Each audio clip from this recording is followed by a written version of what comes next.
O livro do Gênesis é o primeiro livro da Bíblia e do Antigo Testamento. Ele é fundamental para entendermos a história da criação do mundo e o início do plano de salvação de Deus para a humanidade. A palavra Gênesis significa origem ou começo, e é exatamente isso que encontramos nele, a história de como tudo começou. No início de tudo, Deus, em sua infinita sabedoria e poder, criou o céu, a terra, o mar e tudo o que neles existe. Ele separou a luz das trevas, formou as águas, fez a terra brotar com toda a vegetação e encheu o mundo com os mais diversos tipos de animais. Cada detalhe da criação foi cuidadosamente planejado e ordenado por Deus, que viu que tudo era bom. Mas a obra-prima da criação veio quando Deus decidiu criar o ser humano. Diferente de tudo que havia feito antes, Deus criou o homem e a mulher à sua imagem e semelhança. Isso significa que, de uma maneira especial, o ser humano reflete algo da própria essência de Deus, possuindo inteligência, vontade e a capacidade de amar. O primeiro homem, Adão, foi formado do pó da terra, e Deus soprou em suas narinas o fôlego de vida. A primeira mulher, Eva, foi criada a partir de uma costela de Adão como sua companheira. Deus os colocou em um lugar perfeito, o Jardim do Éden. Nesse paraíso, Adão e Eva viviam em harmonia com a criação e com Deus. Eles tinham tudo de que precisavam e foram chamados a cuidar do jardim e a povoar a terra. Ali não havia dor, sofrimento ou pecado. Tudo era bom e refletia a perfeição da obra de Deus. O homem e a mulher foram criados para viver em comunhão com Deus, sendo chamados a governar a criação, cuidando dela como administradores do que ele havia feito. Essa é a base da nossa compreensão do valor da vida humana e da dignidade de cada pessoa, criada à imagem de Deus. No Éden, o plano inicial de Deus era que a humanidade vivesse em harmonia, refletindo a bondade e a santidade de seu Criador. Adão e Eva viviam em harmonia com Deus no Jardim do Éden, até que foram tentados pela serpente, que representava Satanás. Deus havia proibido que comessem do fruto da árvore do conhecimento do bem e do mal, mas Eva, enganada pela serpente, cedeu à tentação e comeu. Adão também tomou do fruto. Esse ato de desobediência trouxe o pecado ao mundo. As consequências foram imediatas. Perderam a inocência, sentiram vergonha e foram expulsos do Éden. A partir desse momento, toda a humanidade passou a carregar a marca do pecado original. A morte, o sofrimento e o afastamento de Deus tornaram-se parte da condição humana. Mesmo assim, Deus prometeu um Redentor, que restauraria a comunhão entre ele e a humanidade. Após a expulsão do Éden, Adão e Eva tiveram 2 filhos, Caim e Abel. Abel era pastor de ovelhas e Caim, agricultor. Ambos ofereceram sacrifícios a Deus, mas Deus aceitou a oferta de Abel e rejeitou a de Caim. Consumido pela inveja, Caim decidiu tirar a vida de seu irmão. Esse foi o primeiro homicídio registrado na história da humanidade, marcando a expansão do pecado pelo mundo. O sangue de Abel clamou por justiça, e Deus confrontou Caim, que foi condenado a viver como fugitivo e errante. Mais uma vez, vemos as terríveis consequências do pecado, que não apenas afastou o homem de Deus, mas também corrompeu os relacionamentos humanos. Com o passar do tempo, a humanidade começou a se multiplicar e a espalhar-se pela terra. No entanto, à medida que a população crescia, o pecado e a maldade também se espalhavam. O coração do ser humano foi se afastando cada vez mais de Deus, e a violência e a corrupção tomaram conta da terra.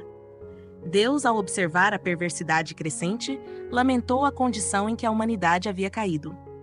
O afastamento do Criador resultava em uma vida cheia de caos e injustiça, onde o pecado se multiplicava junto com os descendentes de Adão e Eva.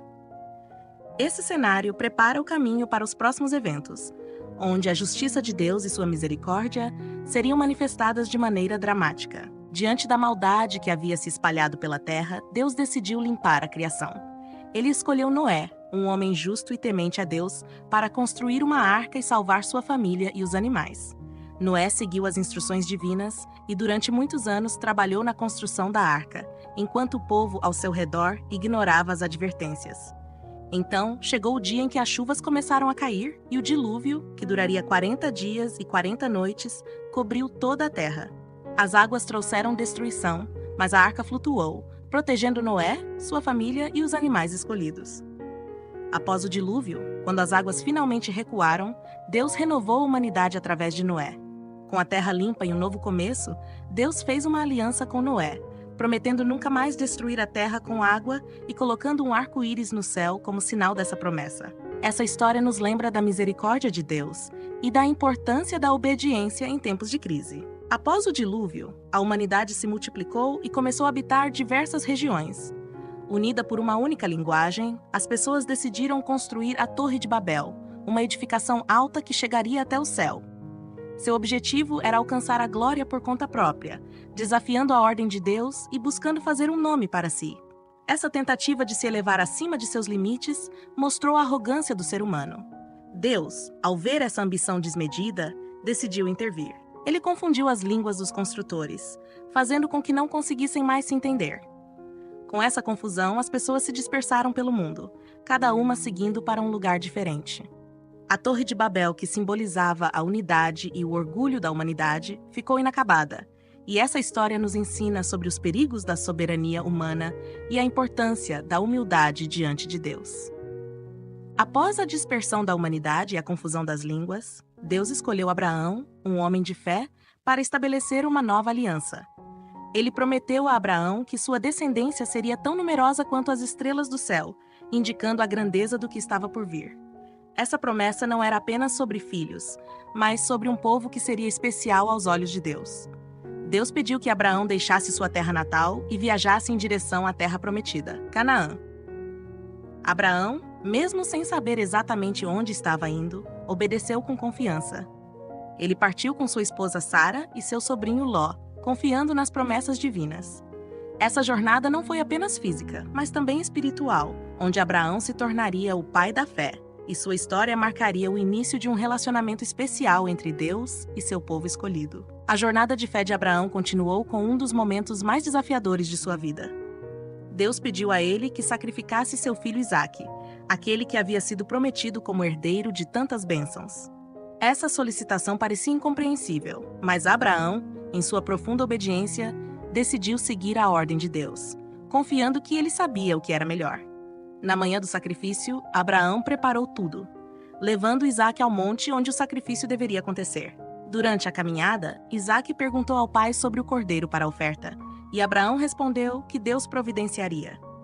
Quando chegou o momento de sacrificar Isaque, Deus interveio, enviando um cordeiro que ficou preso em um arbusto próximo. Assim, Abraão pôde oferecer o cordeiro em lugar de seu filho, demonstrando que sua fé e obediência foram recompensadas. Esse episódio nos ensina sobre a confiança em Deus, mesmo diante de situações difíceis. Após a história do sacrifício de Isaque, seguimos para a próxima geração, onde Isaque se casou com Rebeca e juntos tiveram gêmeos, Esaú e Jacó. Esaú, o mais velho, era um caçador habilidoso, enquanto Jacó, o mais novo, preferia ficar em casa, ajudando sua mãe. Um dia, após uma longa caça, Esaú voltou faminto e, em um momento de fraqueza, vendeu seu direito de primogenitura a Jacó por um prato de lentilhas. Essa decisão teve grandes consequências, pois o primogenitura era muito valorizado na cultura daquela época. Mais tarde, Rebeca ajudou Jacó a enganar Isaque, que já estava idoso e cego, para que ele recebesse a bênção destinada a Esaú. Com roupas de Esaú e pele de animal, Jacó se apresentou como seu irmão e recebeu a bênção. Quando Esaú descobriu a traição, ficou furioso e planejou se vingar. Para proteger Jacó, Rebeca o aconselhou a fugir para a casa de seu tio Labão. Assim, Jacó partiu, iniciando uma nova fase de sua vida, marcada por desafios e encontros com Deus. Essa história nos lembra da importância das escolhas e suas repercussões na vida das pessoas. Após a fuga de Jacó, ele se estabeleceu com seu tio Labão e acabou se casando com Lia e Raquel, filhas de Labão.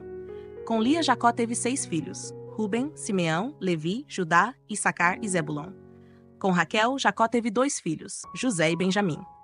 Raquel, que inicialmente era estéril, deu a Jacó outros filhos através de suas servas, Bilha e Zilpa, resultando nos filhos Dan, Naftali, Gad e Aser.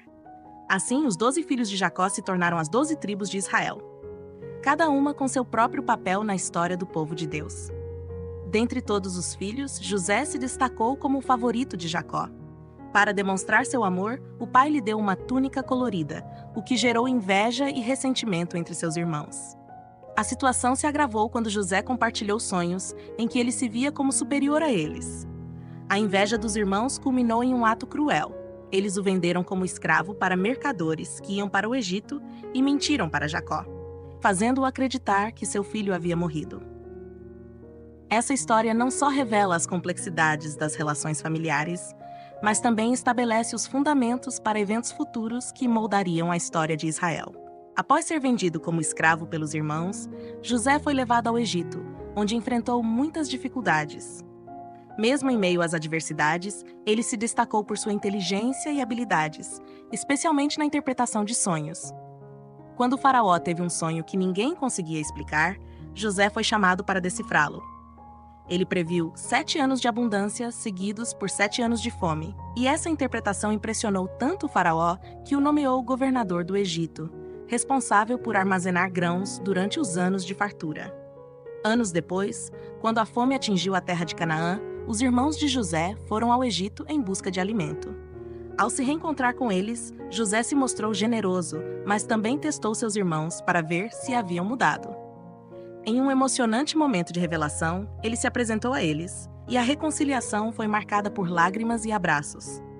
José trouxe sua família para o Egito, garantindo que todos pudessem viver em segurança durante a fome.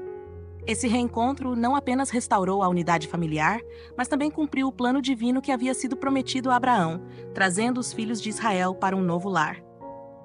Com a morte de José, o livro do Gênesis chega ao fim. Mas sua história é apenas o começo de um novo capítulo para o povo de Israel. José fez os filhos de Israel prometerem que, quando Deus os libertasse do Egito, eles o levariam de volta à terra prometida. Essa promessa é um lembrete da fé e da esperança que sustentaram os patriarcas ao longo de suas jornadas. Enquanto o povo se estabelecia no Egito, as sementes da opressão começavam a germinar, preparando o cenário para os eventos futuros do Êxodo. O Gênesis, portanto, não é apenas o fechamento de uma história, mas também a preparação para as grandes obras que Deus realizaria em favor de seu povo. A história de criação, os testes de fé e as promessas feitas ao longo do Gênesis preparam o coração dos israelitas para a libertação e a formação de uma nação que seguiria os caminhos do Senhor. Se você gostou deste vídeo, não esqueça de curtir e se inscrever no canal. Ative as notificações para não perder nenhum conteúdo novo. Sua interação é muito importante para nós, então deixe um comentário com sua dúvida ou sugestão. Adoramos ouvir você! E para aprofundar ainda mais o seu conhecimento, assista ao nosso vídeo sobre como foram escolhidos os livros da Bíblia. É uma oportunidade incrível de entender melhor a Palavra de Deus. Até a próxima!